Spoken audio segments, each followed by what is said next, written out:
Hello students, welcome back in online teaching class.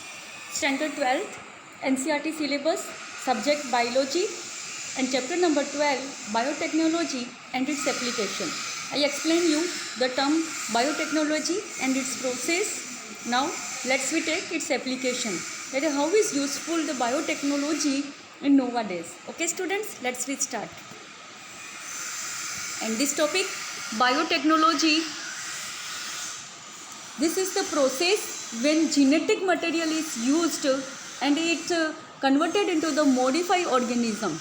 Then this is a very useful technique in nowadays, and it's there are so many applications are applied in the diagnosis, generally modified crops for agriculture and therapeutics and process of foods, bio remediations and waste treatment and energy productions. All these techniques, the biotechnologies is used, and it is so benefit technology.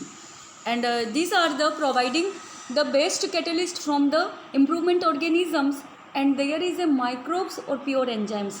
इसके अंदर क्या होता है कि जहाँ पर ये critical areas जहाँ पे बायोटेक्नोलॉजी यूज़ की जाती है उसके अंदर सबसे फर्स्ट इसका प्रोवाइडिंग जो होता है वह इम्प्रूवमेंट करने के लिए किया जाता है ऑर्गेनिजम्स को. उसके जो माइक्रोब्स होता है उसके अंदर जो होता है या प्योर एंजाइम्स इंजेक्ट करके उसको एक मॉडिफाइड ऑर्गेनिजम्स के अंदर कन्वर्ट किया जाता है, may be plant and may be in animal. और दूसरा होता है कि यहाँ पर क्रिटिकल ऑप्टिमल कंडीशंस जो होती है वह ली जाती है इंजीनियरिंग्स के लिए, कि जैसे कोई मीडियम्स होता है वह लिया जाता है, जेनेटिक मटेरियल होस्ट और गेस्ट दोनों को जो होता है वो इंजेक्ट किस तरह से करना है वो सारे प्रोसेस जो टूल्स बताए थे बायोटेक्नोलॉजी में वह लिए जाते. डाउन स्ट्रीम प्रोसेस आपको जो मैंने बायोटेक्नोलॉजी प्रोसेस में बताया था लास्ट में कि पूरी तरह से डाउन स्ट्रीम प्रोसेस के अंदर जो होता है वह जर्मलेस एकदम पूरा कंप्लीट इंस्ट्रूमेंट जो होता है वह कल्चर में लेकर के यहाँ पर प्रोटीन और ऑर्गेनिक कंपाउंड जो होता है उसको प्यूरीफाई करके फिर इंजेक्ट किया जाता है. और ह्यूमन बींग्स जो है उसके लिए अभी बायोटेक्नोलॉजी जो है वो ह्यूमन वेलफेयर के अंदर और फूड प्रोडक्शंस के अंदर हेल्थ के लिए बहुत ज़्यादा यूज़फुल है. अब देखिए इसके जो एप्लीकेशंस है इसमें सबसे फर्स्ट एप्लीकेशन है एग्रोकेमिकल बेस्ड एग्रीकल्चर. एग्रोकेमिकल मतलब जो होता है ऑर्गेनिक एग्रीकल्चर्स के अंदर जो बायोटेक्नोलॉजी यूज़ की जाती है, जिससे जो होता है कम टाइम में एक लार्ज स्केल पर जो सीजनल जो फूड वगैरह होते हैं वो सिर्फ सीजन्स में ही नहीं मिले, एवरी टाइम हमका जो होता है मिनिमम टाइम के अंदर बेस्ट क्रॉप हमें मिल जाए. तो इस तरह का एग्रोकेमिकल बेस्ड एग्रीकल्चर के अंदर बायोटेक्नोलॉजी का यूज़ होता है. एक होता है organic agriculture. Organic agriculture means जिसके अंदर जो होता है ऑर्गेनिक जो अपने एनिमल्स वगैरह से प्लांट से जो हमें प्रोडक्ट्स मिलते हैं वेस्ट प्रोडक्ट उन्हीं का यूज़ करके एग्रीकल्चर के अंदर यूज़ किया जाता है जो केमिकल लेस होता है. ये इस तरह से ऑर्गेनिक एग्रीकल्चर के अंदर इसका यूज़ है. फिर है generally engineered crop based agriculture कि यहाँ पर बायोटेक्नोलॉजी जो होती है उसे वह मॉडिफाइड ऑर्गेनिजम्स के अंदर उसे कन्वर्टेड करके एग्रीकल्चर के रूप में काम में लिया जाता है. इसके अंदर एक बेस्ट रिजल्ट दिखा गया ग्रीन रिवोल्यूशंस. ग्रीन रिवोल्यूशन उस टाइम हुआ था जब हमारा कंट्री जो है 1947 में फ्रीडम हुआ था. तो उस टाइम सबसे जो लार्ज फेस जो वहाँ पे आई थी, लार्ज प्रॉब्लम जो फेस हुई थी वो थी वहाँ पे फूड प्रोडक्शंस में, क्योंकि पॉपुलेशन एक्सप्लोशन इतना ज़्यादा था लेकिन उसके अंदर जो फूड था वह सब लोगों को बराबर मिल नहीं पा रहा था. तो इसमें जो था बायोटेक्नोलॉजी ने एक रिवोल्यूशंस ला दिया कि कम टाइम में एक लार्ज जो स्केल होता है उस पर क्रॉप को कैसे ग्रो करे, और वह जो यह वाली टेक्नोलॉजी बायोटेक्नोलॉजी की हेल्प से ऐसा पॉसिबल हुआ. इसीलिए यह कहलाता है ग्रीन रिवोल्यूशन. एग्रीकल्चर फील्ड्स के अंदर जो होता है वेराइटीज़ के अंदर ब्रीडिंग के अंदर कम टाइम में एक बेस्ट यील्ड मिली थी. ठीक है, तो यहाँ जो था उस टाइम जो पॉपुलेशन एक्सप्लोशन हुआ था उसके लिए बहुत यूज़फुल रहा था. इसके सिवाय plant bacteria fungi animals in सब के जीन्स जो होते हैं वह लेकर के जो होता है उसके जीन्स के अंदर मॉडिफाइड किया जाता है इस तरह से कि वह पेस्ट रेसिस्टेंस हो जाए कोई क्रॉप, या फिर उस क्रॉप के ऊपर जो नेचुरल डिसेस्टर्स होते हैं, कोल्ड है, ड्रॉट है या कोई सोल्टी या हीट है, इन सब का इफेक्ट नहीं हो, ये इससे रेसिस्टेंट हो जाए, एबायोटिक स्ट्रेस से रेसिस्टेंट हो जाए, पेस्टिसाइड से उनको रेसिस्टेंट मिल जाए, किसी भी तरह का पेस्ट जो है वह उस क्रॉप को डिस्ट्रॉय नहीं कर सके.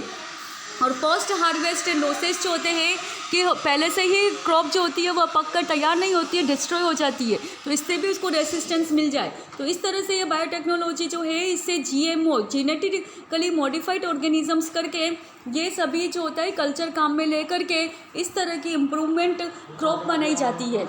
और प्लांट के अंदर ये बहुत यूज़फुल रहती है, इसमें सॉइल की फर्टिलिटी भी बढ़ती है।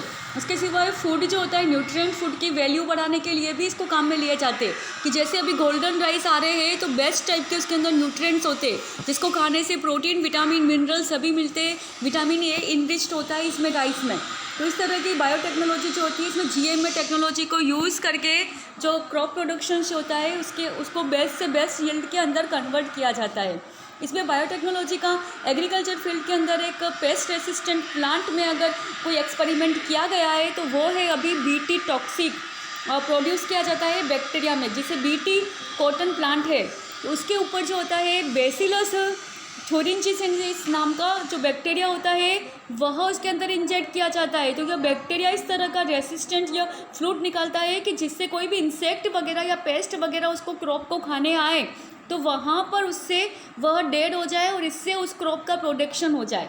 इस तरह से BT जो कॉटन है, BT कॉर्न है, राइस है, टोमेटो है या सोयाबीन है, इन सबकी क्रॉप को पेस्ट रेसिस्टेंट बनाए रखने के लिए ये BT का जो होता है या बैक्टीरिया इंजेक्ट किया जाता है, जो उस क्रॉप को तो कोई नुकसान नहीं देता है बल्कि उसे बचा लेता है, उसे प्रोटेक्शन दे देता है, पेस्ट उसको डिस्ट्रॉय नहीं कर सके।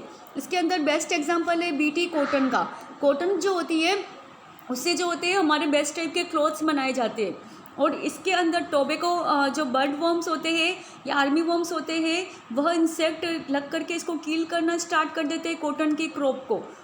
या कोई बीटल्स होते हैं, फ्लाइज, मॉस्किटो जो है, इन सब से बचाने के लिए जो बी थुरेंजिसेस है वह इसके अंदर इंजेक्ट किया जाता है। उसका जीन्स लेकर के DNA जो होता है वह इंजेक्ट करके इसमें कॉटन प्लांट के अंदर बनाया इसको इंजेक्ट कर दिया जाता है, जिससे यह पेस्ट रेसिस्टेंस बन जाता है। फिर यह इस तरह का जो टॉक्सिक होता है प्रोटीन्स को यह सीक्रेट करता है और उसके ऊपर कोई भी पेस्ट आएंगे तो इसके pH से वह किल हो जाएगा, वह डिस्ट्रॉय हो जाएगा और पेस्ट उस क्रॉप को हार्म नहीं दे सकेगा। ठीक है, तो इस तरह से BT टॉक्सिक जीन्स जो होते हैं वो आइसोलेट किए गए थे बेसिलस थुरेंजिस से।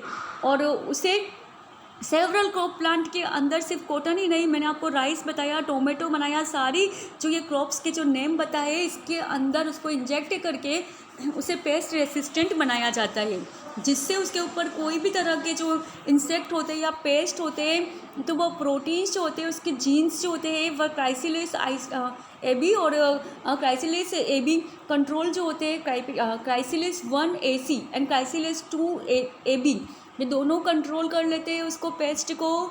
और वहाँ पे वो क्रॉप जो होती है वह कॉटन बॉल वर्म से डिस्ट्रॉय नहीं होती है। देखिए यहाँ पर डायग्राम में किस तरह से कॉटन को यहाँ पर जो कॉटन बॉल्स जो थे यहाँ पर वर्म्स लगते हैं उन्होंने डिस्ट्रॉय कर लिया था। और फिर यहाँ पे देखिए B वाले में फुली जो होता है कॉटन अच्छे से डेवलप नहीं हुआ था, लेकिन यहाँ पर इंजेक्ट करने से B वाले में देखिए किस तरह से डेवलप हो गया है और यहाँ पर उसके जो पेस्ट लगा था उसका कोई इफेक्ट भी नहीं पड़ा है। ओके स्टूडेंट, तो इस तरह से यहाँ पे ये बायोटेक्नोलॉजी का एक बेस्ट यूज़ हो गया था पेस्ट रेसिस्टेंट प्लांट करने के लिए। और यहाँ पे अब निमेटोड्स की बात करते हैं। पेस्ट के अंदर आते हैं निमेटोड्स। निमेटोड्स जो होते हैं वो प्लांट और एनिमल्स या ह्यूमन बींग्स के अंदर बहुत सारी वेराइटीज़ के अंदर जो होते हैं वहाँ पर पैरासाइट बन करके उनको डिस्ट्रॉय करते हैं। और मेनली इनको डिस्ट्रॉय करने का जो उनका एम होता है वो होते हैं प्लांट्स। और प्लांट्स के अंदर टोबैको जो होता है उसके अंदर जो होता है यहाँ पर एक निमेटोड का नाम है मिलोडिनाइन्स इनकोलिस। यह इन्फेक्ट करता है उसकी की पूरी रूट को। अगर रूट ही इन्फेक्ट हो गई टोबैको प्लांट की तो वह किस तरह से प्रॉपर ग्रोथ कर पाएगा। तो इससे बचाने के लिए यहाँ पर उसको प्रिवेंट किया जाता है RNA इंटरफ्रेंस से। जो RNA इंटरफ्रेंस होता है वह कोई भी यूकैरियोटिक एनिमल्स जो होता है उसकी सेल से लिया जाता है और वह mRNA जब कंप्लीट करता है अपना जो RNA होता है इसके अंदर क्या होता है DNA रिप्लिकेशंस करके mRNA को tRNA को बनाता है।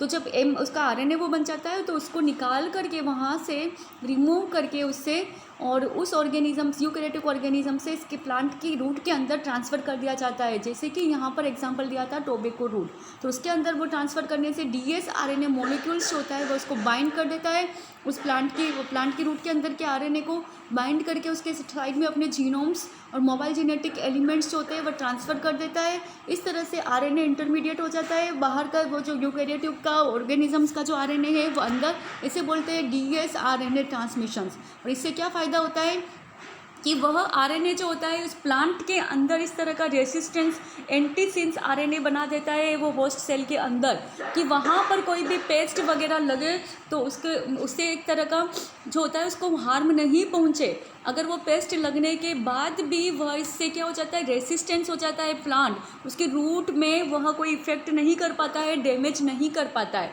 वो इटसेल्फ प्रोटेक्टेड हो जाता है उस पैरासाइट से। देखिए ऐसा डायग्राम में बताया गया है यहाँ पर कि ये होस्ट प्लांट जो है इसके अंदर डीएस आरएनए जनरेट करने से उसने निमेटोड्स के अगेंस्ट किस तरह से अपने आप को प्रोटेक्शन कर लिया। देखिए ए में इसकी जो टिपिकल कंट्रोल प्लांट बताया गया है, इसकी रूट किस तरह की है। इसके अंदर देखिए यहाँ पे जो एरोस लगाए हुए हैं ये सब पैरासाइट को शो कर रहे हैं। इस पैरासाइट्स की रूट्स के अंदर फिर वो जो आरएनए चाहता डीएस आरएनए यूकेरियोटिक सेल्स का जो डाला गया था तो 5 डेज़ के अंदर अपना फंक्शन करता है। और देखिए बी वाले डायग्राम में किस तरह से इसने अपने आप को प्रोटेक्ट कर लिया उस पेस्ट के अगेंस्ट। इस तरह से यह पेस्ट रेसिस्टेंस बन गई है क्रॉप। ओके स्टूडेंट, तो यहाँ तक जो मैंने आपको 2 यूजेस बताए हैं उसमें बीटी कॉटन जो है वह बहुत इंपॉर्टेंट था, वो पेस्ट रेसिस्टेंस वाले भी। तो दोनों एप्लीकेशंस आप लर्न रखिएगा, आपके उसके एग्जांपल के साथ में लर्न करेंगे तो आपके एमसीक्यूज़ में, और आप इस तरह से एक टर्म के रूप में याद करेंगे तो 2 मार्क्स के रूप में, और एक एप्लीकेशंस के रूप में लर्न करेंगे तो 3 मार्क्स के रूप में आपके क्वेश्चंस प्रिपेयर हो जाएंगे। अब नेक्स्ट वीडियो में मैं आपको एक्सप्लेन